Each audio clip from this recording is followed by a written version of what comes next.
Hello, Mummy. Hello. How are you? I'm fine, thank you. You? Very good. You're looking very radiant. Thank you. And you? I was saying to Claire just before we started, it's interesting because we are in this place doing this recording. I feel a different energy, and I feel like I'm actually able to talk to you, which is something that we don't normally do with the children around, running around, rushing about, etc. Anyway, obviously, I tend to call you Mummy, but will you mind saying what your actual full name is? My name is Emily Anumozo Mbaru. Very good, thank you. Ni Onyekaba.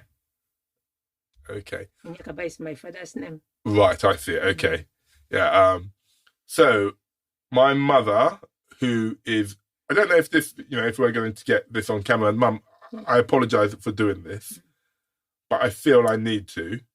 Would you mind telling everybody how old you are? I am 79. Yeah. Okay. Yeah. I'm only saying this because my mum looks I think she looks absolutely beautiful and radiant, and no one would really believe your age. Yeah. Anyway, we are producing a new print, and the new print is called The Journey. And the inspiration for this new print is yourself and your husband, your late husband, my father, Eliezer. And really, we were wondering if you can maybe just tell us a little bit about your story, how you came to be here in the UK, really, because I know both yourself and your husband were originally from Nigeria. Yes. So, yeah, if you wouldn't mind, give us a brief insight into what happened to bring you here. Actually, we had a war in Nigeria, 1967 to 70, and I was one of the teachers they took to Gabon to look after the children, many of them. They took the nurses and the teachers. So we went to Gabon. We were in Gabon looking after them, and at the same time hearing what was happening in Nigeria, Nigeria Biafran war, every day crying and so on. Then after 1 year, in January 1970, the war ended. Now, many of us didn't want to go back, honestly, because of suffering. And somebody paid for me to go to America. The person whom I helped to send parcels to his family, I was going to America, and somebody gave me a letter also to give Eliezer Mbaru. So the person sent a letter to Eliezer to come to Heathrow Airport to receive the letter from me. He came out and took the letter from me. That was how we met. I didn't know him, but I knew the family of Mbaru because the Mbaru family was a big family, was known, especially my mother-in-law, who is called Ayepuechi Sarah Mbaru. So I knew them, but I didn't know Eliezer, the son. So he took the parcel from me and took the address where I was going to in San Francisco then. So when I got to San Francisco, he wrote a letter to me. We started corresponding. From there, we agreed, to get married. That was how we didn't cut for a long time. I didn't know him, but I knew the family very well. Yeah. So we got married. I came back to UK to stay with him.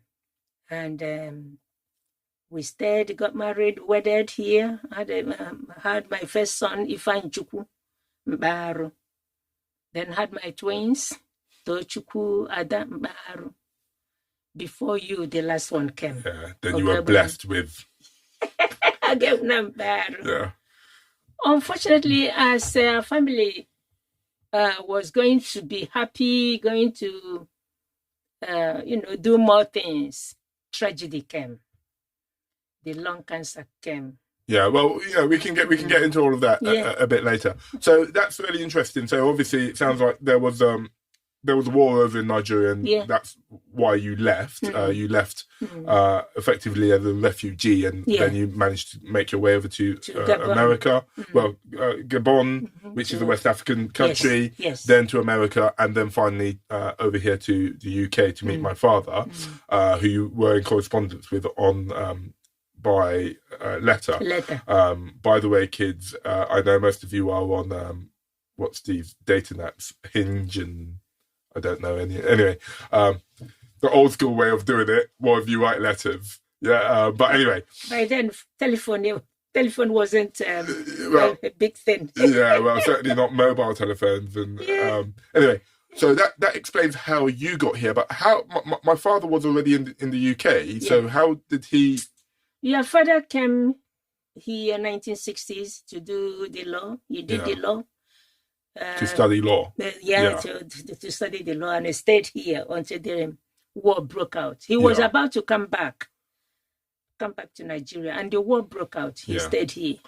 Luckily, he didn't. He probably would have been conscripted. And anyway, so one of the things I noticed when you're telling that story, obviously, you mentioned my father's name, Eliezer. Your name is Emily. You mentioned your mother's name, Sarah, and it's your grandmother is Sarah. Yes, your mother. Yeah. And all of these people have European names, and I find it quite interesting because you then, wheeled out the names of your children, and all of our names are very Igbo names. So can I ask you, why did you choose not to give your children Christian, English, European names when everyone from your family seemed to have these English names? Why did you choose Igbo names? Yes.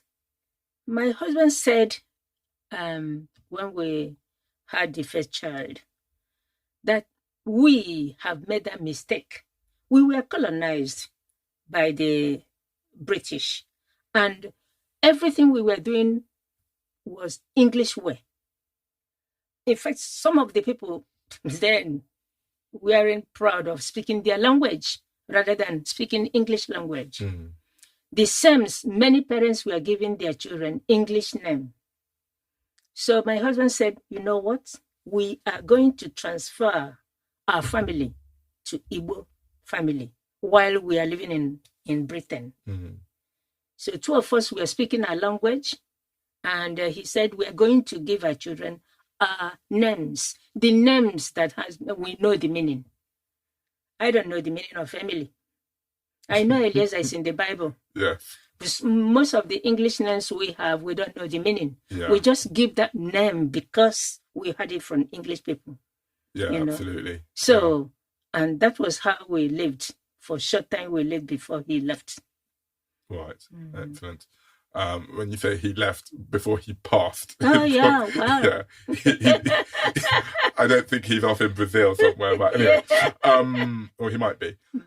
No, that's really interesting to hear that story as to why you... And I believe you had a conversation with him, and I remember you saying something like,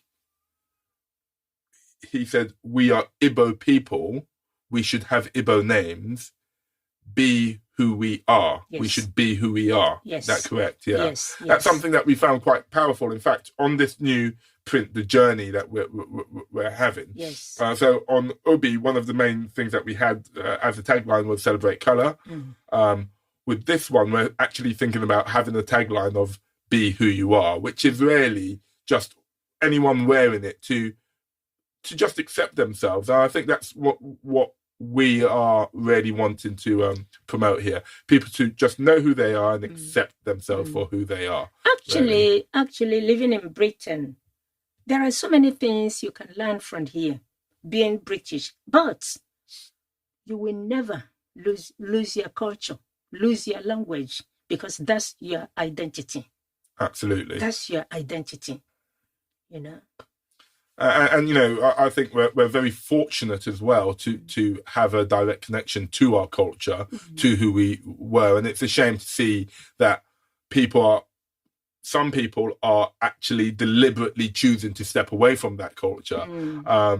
So yeah, you know, I see that and I find that to be a little bit of a shame, to be honest. I'm trying my best to speak Igbo to my children. Yeah. I say I'm trying my best. My Igbo could probably do with some polishing. Yeah. And then the fact that my wife is English means that we can't speak Igbo to each other. Yeah. But every time we're at your house, we're always speaking Igbo. Yeah. And I've given all my children Igbo names as well, so I'm following in your tradition. Yes. And I love the fact that all their names, they have clear meanings that I understand. Mm-hmm. And I also love the fact that when I meet other Igbo people, especially the ones that have chosen to have Igbo names, I meet someone, you know, and you say to me, your name's Nonso. Immediately I'm like, oh, you're Igbo. Yeah. You know, and immediately so I have that connection with you. And I think that's quite is coming from. Yeah, it's quite a special bond. Nonso means Chinonso. Yeah, absolutely. No, I know. I'm just using that as an example, but my point is I love the fact that I understand all of these people's names. So that's absolutely brilliant. Okay. And when you did start, you know, you mentioned when you lived in London in the house you always spoke Igbo to your children and you spoke Igbo to each other. When we were taking care of you, we were speaking Igbo in the house. Yeah. There was never a time I sat my children and started teaching them Igbo language. No. Yeah. But you and your siblings heard us speaking in Igbo. And I always say to you, Ogo, Nyem Miri, Biko, Ogo, Je Ada. All these are commands. And you were doing it. Yeah. Nyem means give me water. Yeah. And so on. You tell me that when I first started nursery school that I couldn't speak English, so I only spoke Igbo. So I used to ask them for water. The reason by was speaking that, Igbo. No, the reason that one was that when your father died, you were 1 year 5 months, and I took you to Nigeria. Yeah. While the relatives were looking after you, all you were saying was in Igbo. Yeah. So you were saying mbiri, mbiri, mbiri. Mbiri means water. Yeah. When you say mbiri, then they give you water. When I brought you back here, you continue saying mbiri, mbiri. Yeah. Because that was what you heard. Indeed. In Nigeria. Yeah. If I had left you there, you would have continued speaking in Igbo very well. But I brought you back here. I speak pretty good Igbo now, don't I? Yeah. You're speaking. Yeah. You're trying. Yeah. And now, obviously, you have your grandchildren here who have been born over here. They haven't been back to Nigeria just yet. Is there any message you would want to pass on to them, or is there anything in particular that you would want to see with your grandchildren as they are growing and developing? The message I'll pass it to you and your wife. The children must be taken to Nigeria. They will visit, see Nigeria, see their countries, see how it is, see what is happening there. Yes, a lot of things are happening, but not always. Because when they go there, they see their people, they see their relatives, they see how they behave. In every country, there are good and bad. You take what is good and leave what is bad. If you have opportunity to correct what is bad, you do. If not, you leave it. The same here. There are so many good things I learned here. There are things I don't like. I won't take. So it is. So I hope eventually when you are ready, we're going home to Nigeria to visit. To visit. Yeah, at least to visit. Yeah. Yeah, we visit and come back. Yeah, absolutely. Yeah. Maybe moving over to live there might be a bit. No, not to live. Not to live. But who knows? Who knows? That might happen as well in the future. Who knows? Nobody knows the future. Exactly.